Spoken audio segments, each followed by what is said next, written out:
Hello दोस्तों, कैसे हैं आप लोग। दोस्तों ये हमारी HTML की चौथी क्लास और इस क्लास में हम बात करने वाले हैं कि HTML के अंदर आप लिंक को कैसे लगाओगे। HTML के अंदर आप कोई अबाउट कैसे दिखाएंगे, HTML के अंदर आप इमेज कैसे लगाएंगे, ये सारे डिस्कस करने वाला हूं हम इस वीडियो के अंदर। तो बने रहिए वीडियो के लास्ट तक। चलिए हम वीडियो को शुरू करते हैं। तो हेलो दोस्तों, मैं विनय सिंह एक बार फिर से स्वागत करता हूं आप सभी का IUIT में। दोस्तों ये हमारी HTML की चौथी क्लास है। अगर आप हमारी HTML की पहली क्लास, दूसरी क्लास और तीसरी क्लास नहीं देखे हैं तो हमारे इस वीडियो के डिस्क्रिप्शन में लिंक है, जाके उन तीनों वीडियो को देख सकते हैं। वो तीन वीडियो देखने के बाद से आपको इस वीडियो में काफी मजा आने वाला है। आपको ये समझ में आ जाएगा कि हम HTML के अंदर लिंक कैसे लगाते हैं, HTML के अंदर इमेज कैसे लगाते हैं और HTML के अंदर अबाउट कैसे दिखाते हैं। तो दोस्तों हम आ जाते हैं अपने कंप्यूटर स्क्रीन में और आप यहाँ पर देख पा रहे हैं जो हमने पिछली क्लास में एक पैराग्राफ के अंदर मैं डिलीट, HR, BR, इंसर्ट जो भी टैग थे सारे टैग लगा के आपको दिखाया था। अगर जिसको भी पिछली क्लास में कोई भी चीजें नहीं समझ में आई हो वो इस वीडियो में कमेंट करके बता सकता है, मैं उस पर भी एक प्रॉपर वीडियो रिकॉर्ड कर दूंगा। तो मैं इस वीडियो में बात करने वाला हूँ सबसे पहले कि हम किसी चीज का अबाउट कैसे दिखाएंगे। जैसे मैं क्या करता हूं, यहां से जितने भी हेडिंग है और पैराग्राफ है मैं सबको डिलीट कर देता हूं और मैं यहां पर एक सिंपल सा हेडिंग बनाता हूं कोर्स के बारे में और यहां पे मैं एक H1 लेता हूं और वहां पे लिखता हूं कोर्स। तो कोर्स के बाद से मैं यहां जाता हूं नीचे और इसमें मैं दिखाता हूं पहला जो कोर्स, उसके लिए मैं एक P टैग लेता हूं पैराग्राफ के लिए और P टैग में लिखता हूं ADCA कोर्स। फिर नीचे जाता हूं, मैं इंटर करता हूं और P टैग में लिखता हूं DCA कोर्स। फिर मैं एक और P टैग लेता हूं और इसमें लिखता हूं CCC। ऐसे मैं 10 कोर्स के नाम लिख लूंगा। और अब मैं क्या चाहता हूं कि अबाउट दिखाना, मतलब मैं आपको थोड़ा सा पहले दिखा लूं कि ये आउटपुट इसका दिखेगा कैसे। Ctrl+S करता हूं, सेव करता हूं और मैं ओपन करता हूं क्लास 1 का फोल्डर जहां पे मैं ये फाइल को रखा हूं और इस फाइल को ओपन करके आपको दिखाता हूं कि ये दिखेगा कैसे। सबसे पहले मैं हेडिंग 1 लिया था तो हेडिंग 1 में मेरा दिखा रहा है कोर्स का नाम। यहां पर आप देख पा रहे हैं कि हेडिंग 1 लिया था तो ये हेडिंग 1 के रूप में कोर्स दिखा रहा है और ये हमारे 3 पैराग्राफ के अंदर मैं लिखा था ADCA, DCA और CCC। तो ये 3 पैराग्राफ के रूप में दिखा रहा है। अब मैं चाहता हूं कि मैं कर्सर यहां पे ले जाऊं और मेरा ADCA का फुल फॉर्म लिख दे, मतलब इसकी अबाउट दिखाना चाहते हैं, समरी कर सकते हैं, सारी चीज दिखाना चाहते हैं। तो इसके लिए जो टैग होता है उस टैग का नाम होता है ABBR।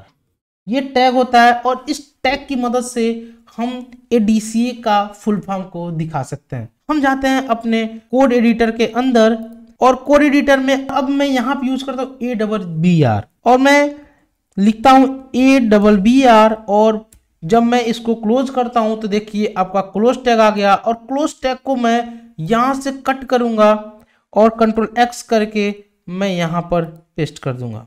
मतलब जो भी आपके फुल फॉर्म दिखाने हो या जो भी चीजें दिखाने हो उसको मैं ABBR ओपन और क्लोज टैग के बीच में रखूंगा। अब मैं क्या करूंगा, यहां पर एक एट्रीब्यूट होता है तो आपको मैं बता दूं कि आप अगर कोई भी यूज करते हैं जैसे ABBR और यहाँ पर आपका कंटेंट हो गया और यहाँ पर मैंने क्लोज ABBR टैग लिखा। अब इसके अंदर जो लगाते हैं वो हमारा होता है एट्रीब्यूट। अब हम एट्रीब्यूट का यूज करेंगे तो इसमें जो मेरा एट्रीब्यूट यूज होगा वो होगा टाइटल और यहाँ पर मैं एक स्पेस दूंगा और लिखूंगा TITLE टाइटल और इंटर प्रेस करूंगा तो आप देखिए आपका यहाँ पर आ गया =, और डबल कोट।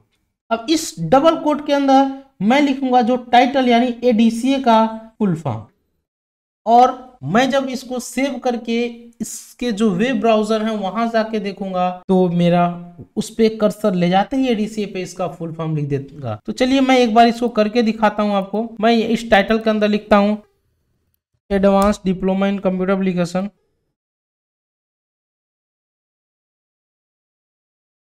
Ctrl+S करता हूं और यहां पर जाके मैं अब रिफ्रेश करके देखता हूं तो ये देखिए इस ADCA के अंदर डॉट डॉट आ गया। अगर मैं वहां पे कर्सर ले जाऊंगा तो यहां पर उसका फुल फॉर्म लिख देगा। एक बार और आपको यहां पे थोड़ा सा समझाते हैं लिख के।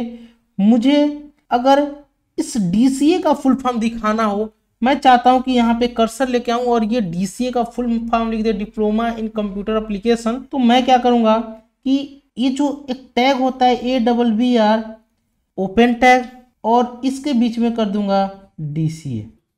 फिर मैं जो AWBR का क्लोज टैग होगा उसको लिख दूंगा AWBR, और मैं यहाँ पर इसका जो क्लोज का है इसके अंदर मैं यूज करूंगा एट्रीब्यूट, और AWBR का जो एट्रीब्यूट यूज होता है वो होता है टाइटल, और टाइटल के बाद से इक्वल टू और डबल कोट में मैं लिखूंगा डिप्लोमा इन कंप्यूटर एप्लीकेशन, और मैं सेव करके जब आउटपुट देखूंगा तो यहां पर कर्सर लाते ही DCA का फुल फॉर्म लिख देगा। तो आप समझ गए होंगे AWBR टैग के बारे में। अब दूसरा टैग का जो मैं बात करूंगा वो टैग होता है A, यानी इसका हम यूज करते हैं लिंक के लिए। अगर मुझे किसी भी वेब पेज का या कैसा भी लिंक लगाना हो तो हम जो यूज करते हैं वो होता है A टैग। A टैग की मदद से हम एक पेज पे मल्टीपल लिंक लगा सकते हैं। कैसे लगाते हैं, चलिए हम चलते हैं कोड एडिटर के अंदर, और इस कोड एडिटर में अब मैं लिंक लगाता हूं DCA कोर्स का लिंक, और इस DCA कोर्स का लिंक मैं लगाऊंगा। चला जाऊंगा अपने वेबसाइट पे, मैं गूगल में जाकर सर्च करूंगा IUIT और अपने वेबसाइट पे चले जाऊंगा, और यहां से मैं जो कोर्स का ऑप्शन है इस पे क्लिक करूंगा, और इसके यहां से URL को मैं कर लूंगा Ctrl+C से कॉपी करने के बाद से मैं क्या करूंगा कि अब DCA के आगे मैं यहां पे लगाऊंगा A टैग, और इसका क्लोज टैग को मैं Ctrl+X करके कट करके यहां पर पेस्ट कर लूंगा, और फिर से मैं जाऊंगा यहां पर अपने ब्राउजर में और इस URL को Ctrl+C करके कॉपी कर लूंगा। तो लिंक के लिए हमारा जो एट्रीब्यूट होता है, जैसे लिंक के लिए हम यूज करते हैं A टैग, तो यहां पर आपका हो गया DCA, और यहां पर A टैग का क्लोज टैग। अब यहां पर जो हमारा एट्रीब्यूट यूज होता है ये होता है href, हेरिफ, फिर इक्वल टू, फिर डबल कोट में हम यूज करते हैं लिंक यानी URL। और अब Ctrl+S करके मैं रिफ्रेश करूंगा, तो मैं जब DCA पे क्लिक करूंगा तो ये खुलेगा, मेरी वेबसाइट पे सीधे जाएगा, और वह भी जाएगा ऑल कोर्स वाले पेज पे। चलिए इसको करके भी दिखाते हैं एक बार। अब मैं क्या करता हूं, जो यहां से कॉपी किया हूं उसको क्या करता हूं, यहां पे चले जाता हूं, एक ओपन जो टैग है A का इसके अंदर, और यहां पे लिखता हूं href, इंटर करता हूं Ctrl+V। जो लिंक मैं कॉपी किया तो उसको पेस्ट कर दिया, Ctrl+S करके सेव करता हूं। इसके बाद से मैं यहां पर जाकर रिफ्रेश करता हूं। अब देखिए यहां पर लिंक आ गया, मैं क्लिक करूंगा, ये ले जाएगा मेरे वेबसाइट के ऑल कोर्स वाले पेज पे। तो आप समझ गए होंगे कि लिंक कैसे लगाते हैं। जैसे अभी मैं पिछली बार जब एक प्रोजेक्ट बनाया था तो मैं वहां पर एक H3 यूज किया था, हेडिंग 3 यूज किया था, और इसमें लिखा था महात्मा गांधी। अब मैं चाहता हूं कि महात्मा गांधी पे कोई क्लिक करे तो उनके प्रोफाइल खुल जाए या उनके बारे में गूगल पे आ जाए। तो मैं क्या करूंगा, गूगल में जाऊंगा और सर्च करूंगा महात्मा गांधी, और जो पहला विकिपीडिया का पहला जो वेबसाइट है इसको ओपन कर लूंगा, और मैं इनके URL को कॉपी कर लूंगा। कॉपी करने के बाद से मैं चला जाऊंगा यहाँ पर, और यहाँ पर मैं यूज करूंगा A टैग।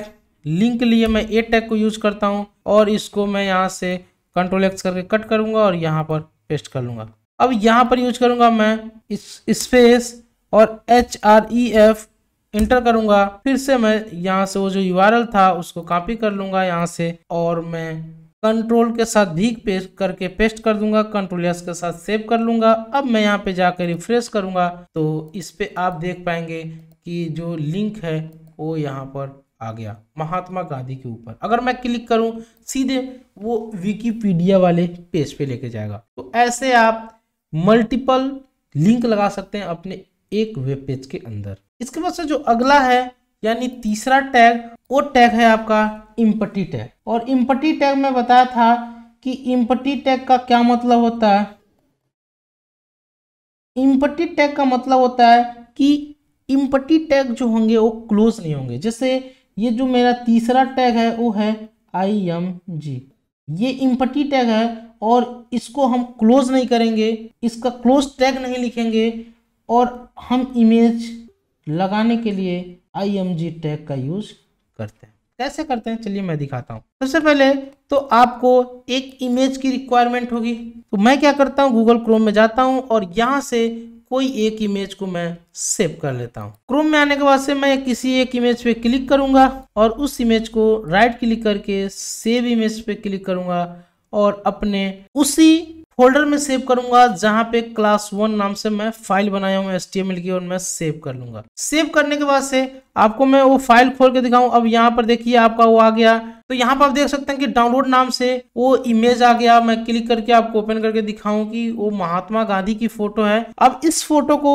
जो महात्मा गांधी लिखा था उसके नीचे लगानी है, तो मैं नीचे लगाना है तो मैं क्या करूंगा कि यहाँ पर इंटर करके नीचे आ जाऊंगा और ऊपर आ जाऊंगा इसके बॉडी टैग के ऊपर, और मैं अब यहाँ पर अप्लाई करूंगा इमेज। तो इसके लिए जो img टैग होता है उसको यूज करूंगा। अब देखिए ये क्लोज इसलिए नहीं होगा क्योंकि ये जो img टैग है वो इम्पटी टैग है, और इम्पटी टैग है तो इसके अंदर जो एट्रीब्यूट यूज करते हैं वो यूज करते हैं src, और इंटर करूंगा। इंटर करने के बाद से जो इमेज का नाम होगा उसको मैं यहाँ पे कॉपी करके लाऊंगा। तो आपको दिखा दें कि इमेज का नाम राइट क्लिक किया और मैं यहाँ पर रिनम किया, और यहाँ से अगर मैं केवल डाउनलोड के लिए जाऊंगा, एक्सटेंशन को नहीं ले जाऊंगा, जैसे एक्सटेंशन है इसका .jpg, तो वहां पे इमेज नहीं शो होगा। तो मुझे पूरा चाहिए, यहाँ पर एक्सटेंशन के साथ चाहिए। Ctrl+C करके कॉपी करिए और इसके अंदर आप आके Ctrl+V करके पेस्ट कर दीजिए, Ctrl+S कर लीजिए। अब आप रिफ्रेश करोगे इस वेब पेज को तो वहां पे इमेज भी दिखाएगा।